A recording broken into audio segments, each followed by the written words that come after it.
Nous sommes heureux de vous retrouver sur ce plateau de l'invité de la mi-journée. Nous avons le plaisir et l'immense honneur de recevoir Khalidou Diallo. Monsieur le ministre, bonjour.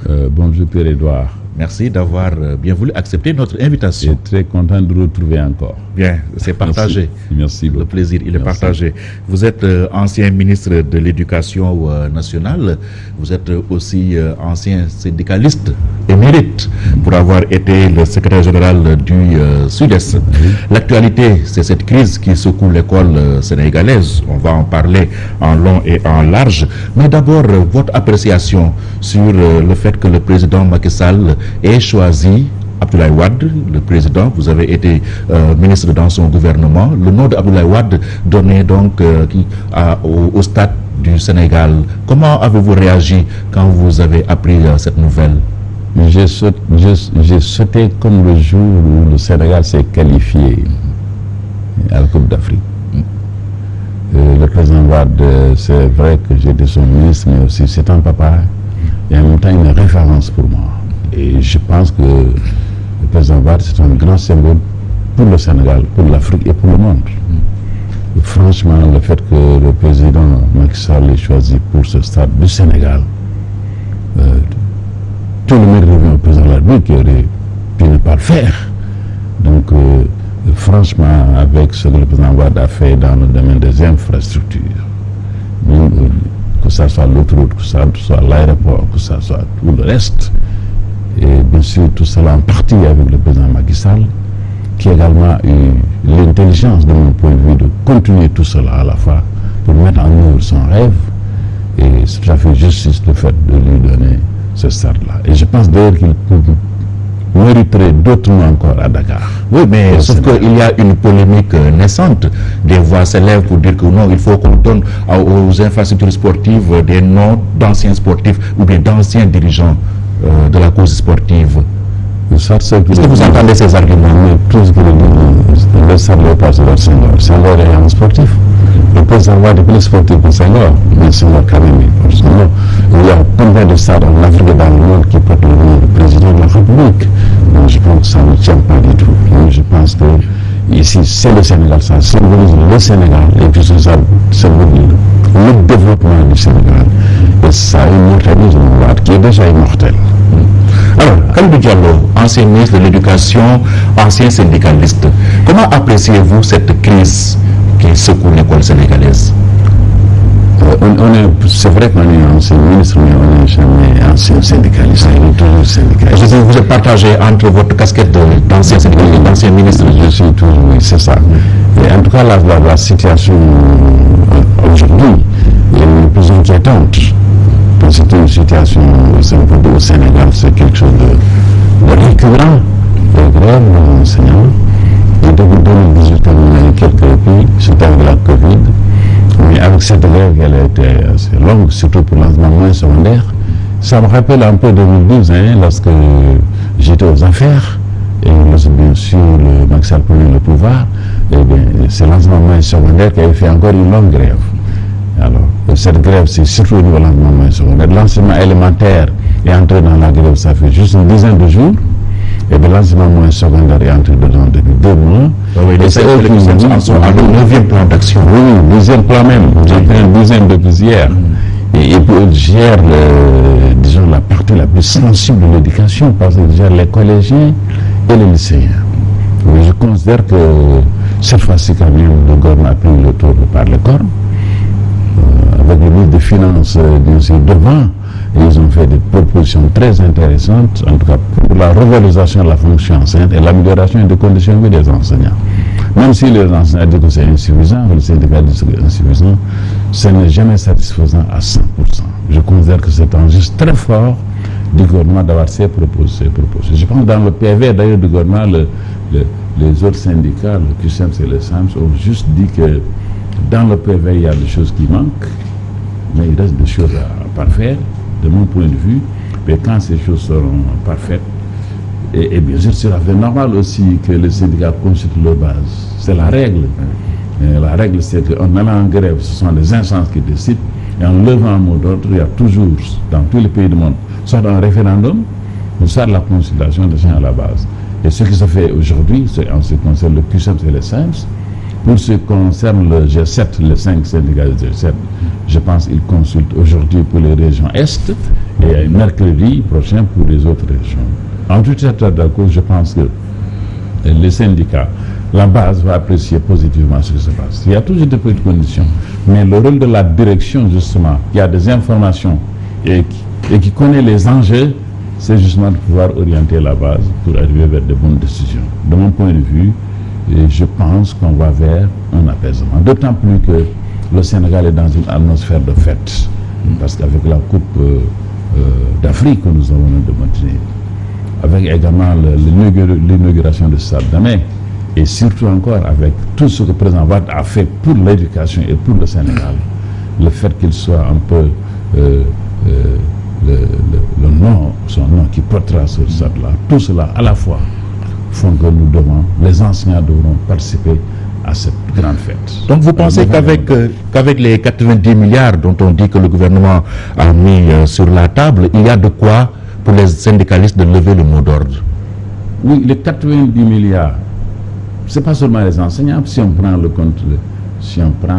l'augmentation de l'indice, c'est tous les fonctionnaires.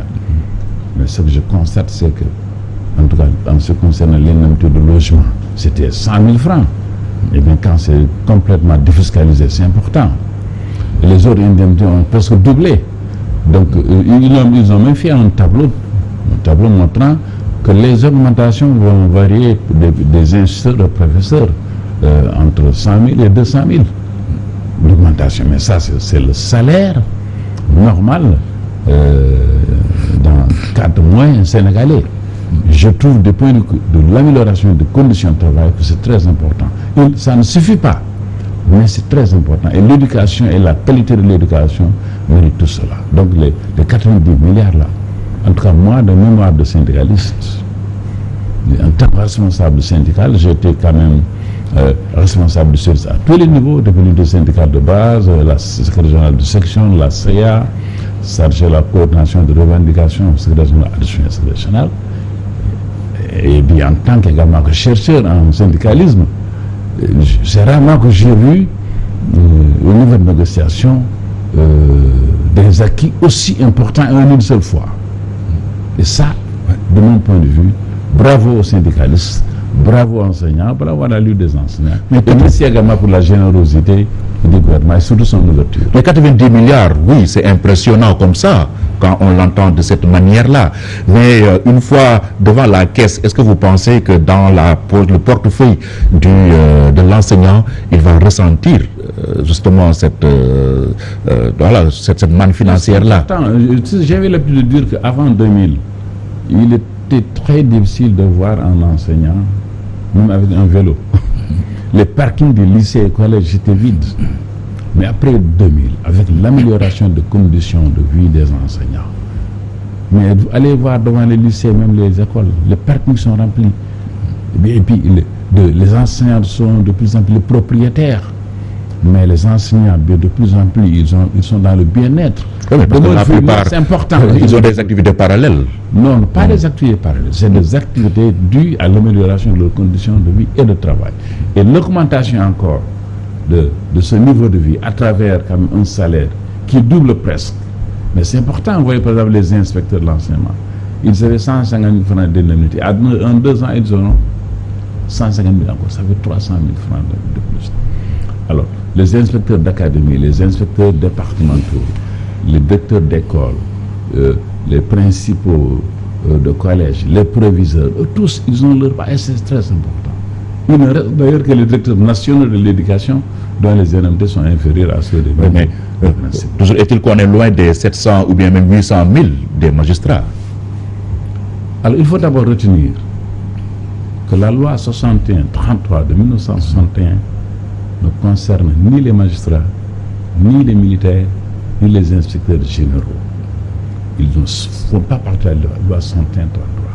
Parce qu'en général, c'est des corps qui n'ont pas le droit de vote, qui n'ont pas de droit politique. Certains dates ont ce qu'on appelle le devoir de sang des militaires.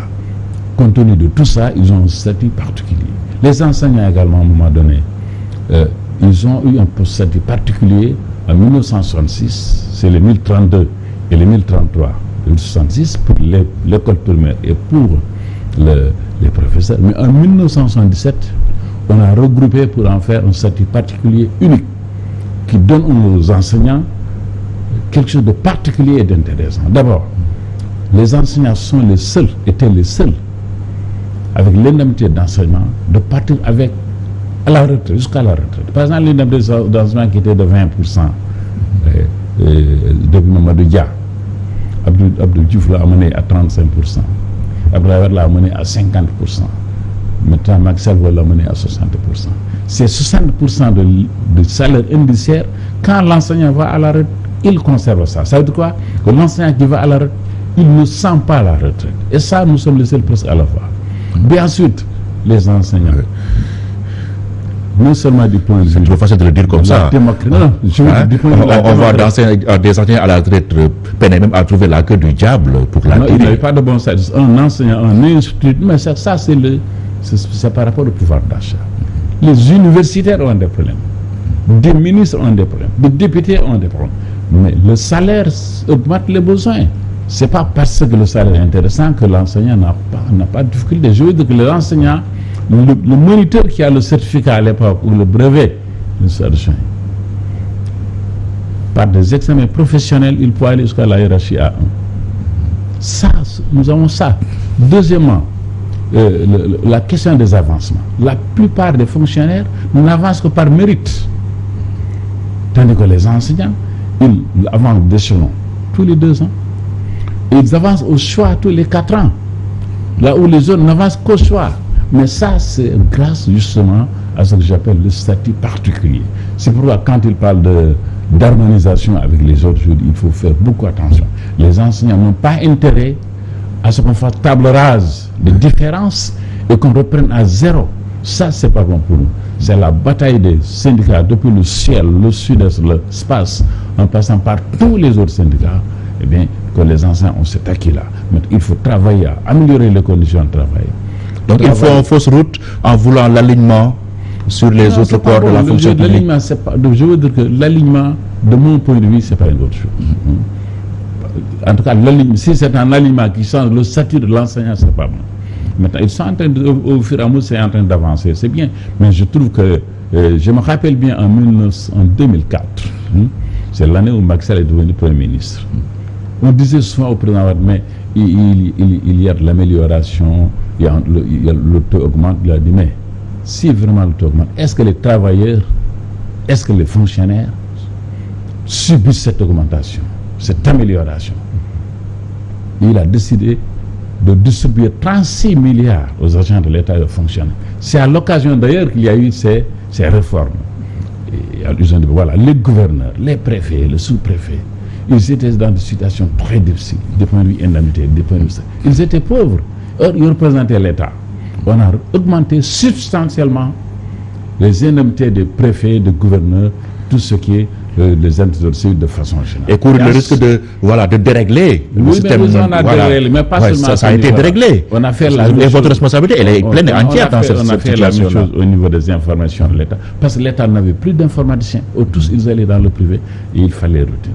Pratiquement la plupart des fonctionnaires ont eu ça, mais on a dit que si les enseignants l'ont, leur indemnité d'enseignement seul va engloutir les 36 milliards. Donc ils ont laissé un peu les enseignants en rade. C'est l'année à laquelle il a donné aux enseignants 1100 parcelles assainies, plus un certain nombre de choses, en augmentant l'indemnité de logement, l'indemnité d'enseignement. Mais je pense au fur et à mesure, les enseignants sont en train de rattraper. C'est pas complètement fait. Récemment, il restait les inspecteurs du travail, ça a été fait. Ils étaient les travailleurs de l'agriculture, ça a été fait récemment, mais de façon même exagérée. Et les enseignants ont dit, voilà, on a augmenté 400 000, 300 000, 200 000. Oui. Et nous, on gère les choses à la carte, selon la tête du client. Oui, c'est ça. Et ça dérègle le système de rémunération de la fonction publique. Non, je veux dire que je suis à fait d'accord avec toi. En ce qui concerne la fonction publique, ce qui règle la fonction publique, c'est le point indiciaire. Le point indiciaire est le même pour tout le monde. Mais les indemnités varient en fonction, parfois, de la fonction que tu occupes, parce qu'il y a des indemnités qui sont liées à la fonction. Il y a des indemnités qui sont liées au corps. la plupart des indemnités décriées, c'est des indemnités liées à des fonctions. Par exemple, quand tu es député, c'est une fonction. Plutôt, tu as des indemnités liées à ça. Dès que tu quittes, c'est fini. Quand tu es ministre, dès que tu quittes, c'est fini. Mais il y a les magistrats qui constituent un corps. Voilà. Mais les magistrats, je veux dire, les magistrats, vous savez, depuis Senghor, les magistrats ont toujours revendiqué d'avoir des situations comme les universitaires. Vous voyez l'âge de retraite de 65 ans des magistrats. Depuis 68, les magistrats ont toujours dit que quand les universitaires ils ont ça. Vous voyez, lorsque les universitaires ont eu récemment des années une retraite à 80%, ils ont revendiqué la même chose. Les magistrats ont toujours eu un statut particulier au Sénégal.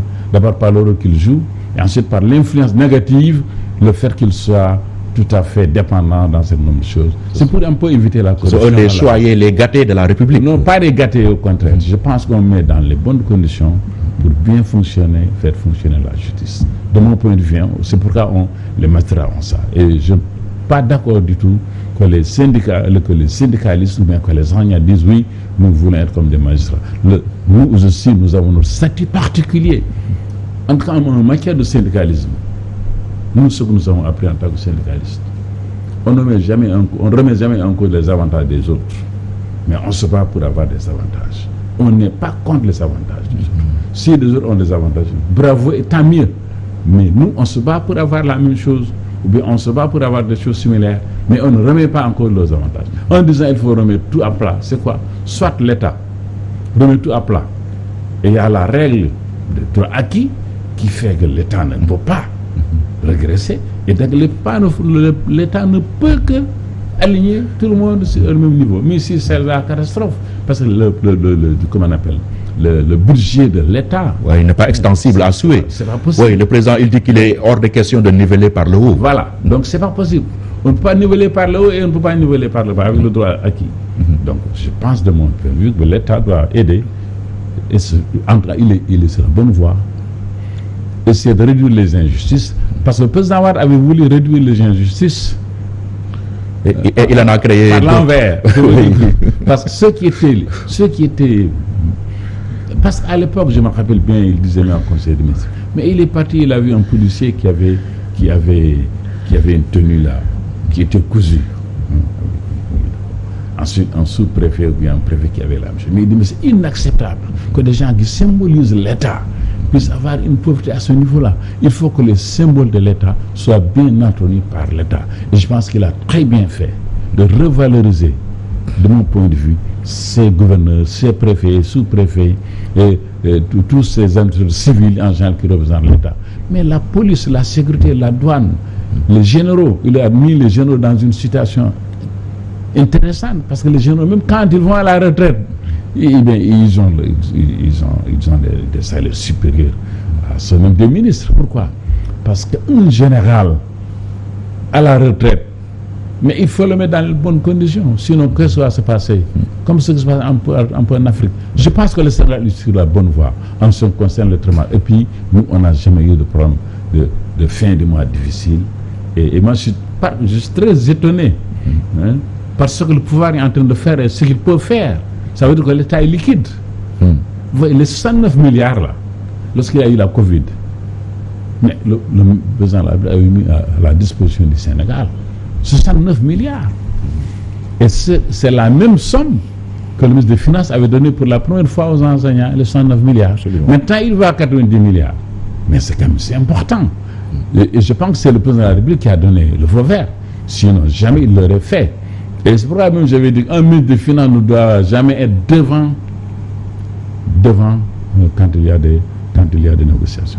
Ah oui, il ne devait pas être présent, Abdoulaye Daouda Diallo, aux négociations.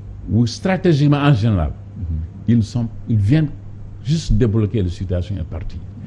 C'est le cas, je me rappelle un peu de ça, du Pape Ousmane Sakho, et à son âme, c'était un grand ministre des Finances. Et à l'époque, c'est avec lui qu'à l'époque nous avons fait des missions en Suisse, dans les pays du Maghreb, en Afrique, pour faire des enquêtes sur les pensions de retraite. C'est avec lui qu'on a réformé le FNR. Et c'est avec lui d'ailleurs qu'on va déboucher sur l'augmentation de la retraite conditionnelle de 55 à 58 ans avant de l'ES. Mais il n'était jamais devant. C'est un grand ministre des Finances. Loum, c'est la même chose. Abdoulaye Diop, c'est la même chose, ministre d'État. Donc, en général, les ministres des Finances, généralement, ils envoient les ministres du budget, et puis eux, ils se mettent, ils viennent un peu pour dépanner. Mais quand un ministre des Finances est là, s'il est acculé, eh bien, il envoie un texte au président, il prend des décisions.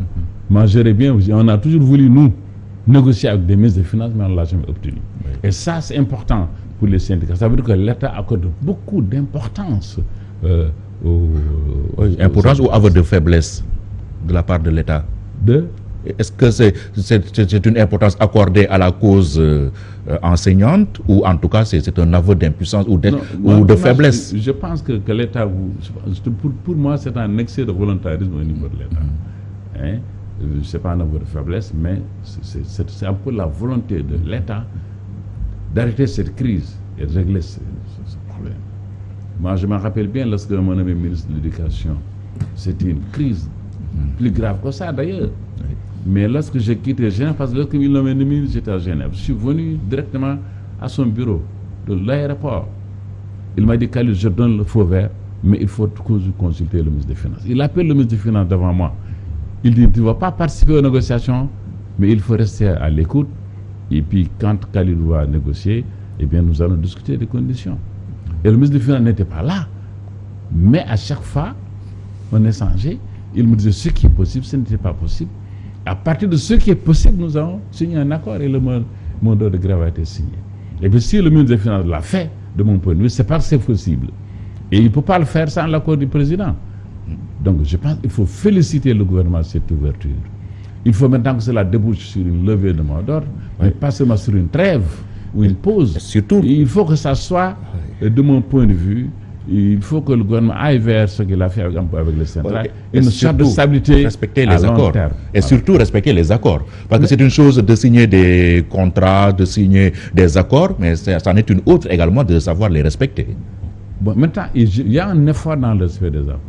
Mais il y a des accords, structurellement, c'est très compliqué pour les respecter. Par exemple, le gouvernement a ce que la lenteur pour les actes administratifs ou bien le paiement de rappel. Il y a plus de 100 000 enseignants. Le porte-parole du ministre de l'Éducation a dit 101 000 enseignants. Pour les enseignants, le mode d'avancement, c'est automatique à l'échelon. Et chaque avancement, c'est un salaire. Mais ça, le gouvernement peut le programmer. L'avancement au choix, le gouvernement peut le programmer. Mais le reclassement, le gouvernement ne peut pas le programmer. C'est-à-dire, dès qu'un enseignant a un diplôme, il avait le bac, il a une licence, il avait une licence, il a une maîtrise ou autre chose, il est reclassé automatiquement, il change de corps avec 30 et 40% de son ancienneté. Mais ça dépend de la volonté des enseignants et pour le faire qu'ils soient brillants ou pas. Le gouvernement ne peut pas contrôler ça. Et or, le budget, lui, il est bien ficelé et il est programmé. Il est très difficile pour le gouvernement, par exemple, s'il y a de reclassement, de dire tout de suite, voilà, je sors l'acte. Dès que je sors l'acte, le rappel est dû. Et donc, c'est pourquoi parfois il ralentit la sortie des actes. Et quand le rappel est dû, quand le rappel, c'est important, c'est très important, alors pour éponger le rappel, c'est encore compliqué. C'est très compliqué pour l'État du Sénégal de le faire. D'autant plus que moi, je l'avais dit il y a quelques années, lorsque le président Macky Sall a décidé de supprimer le corps des volontaires et des vacataires et de faire de tout le monde des fonctionnaires, j'avais dit que la masse salariale va imploser d'ici quelques années. Et c'est très bien pour ça parce qu'il l'a fait. Maintenant, il n'y a plus de volontaires, il n'y a plus de vacataires. On fait la formation, on est fonctionnaire. Et dès qu'on est fonctionnaire, on a droit à l'indemnité de logement, on a droit à l'indemnité d'enseignement, on a droit à beaucoup de choses. Ça a été une erreur de la part de Macky Sall? Ce n'est pas une erreur, mais c'est une volonté qui ne correspond pas au pouvoir budgétaire de l'État. Donc ça a été une erreur. Ce n'est pas une erreur. Donc pour ma part, l'éducation, il faut tout faire. Pour l'éducation, pour la qualité de l'éducation, il faut tout faire. Mais il faut que l'éducation soit prioritaire dans le budget. Or, nous sommes, l'UNESCO dit 8% au niveau de l'Afrique, 8% des budgets. Nous, le plus budget dit 8%. L'UNESCO dit qu'il faut être à 8% du budget global. Nous, on est à 5, à 6 et 5. Ou bien, au lieu d'être à à 25%, hein, on doit être plutôt à 28%, on est à 25%. Je veux dire que si on appliquait le maximum de ce qu'il faut donner à l'éducation, c'est tout à fait possible. Mais on ne peut pas avoir de priorités autres que l'éducation. C'est-à-dire qu'on a l'agriculture, on a d'autres priorités, on a la santé, tout ça. Et bien en même temps, pouvoir faire tout pour l'éducation, c'est tout à fait important. Oui. Mais je pense que c'est une très bonne chose de l'avoir fait. Mais le nombre des enseignants, vous l'avez évoqué tout à l'heure, on parle de plus de 100 000 enseignants. Est-ce une entrave à leur plein épanouissement, point de vue salarial? Est-ce qu'on ne peut pas se dire, bon oui, c'est vrai, c'est un nombre assez important, donc se lever un bon jour pour améliorer leurs conditions de vie et de travail, c'est difficile? Ou bien vous pensez que c'est largement faisable? Le nombre d'enseignants est insuffisant. Parce que le taux de scolarisation du Sénégal actuellement est autour de 86%. C'est-à-dire qu'on a 14% de nos enfants qui ne vont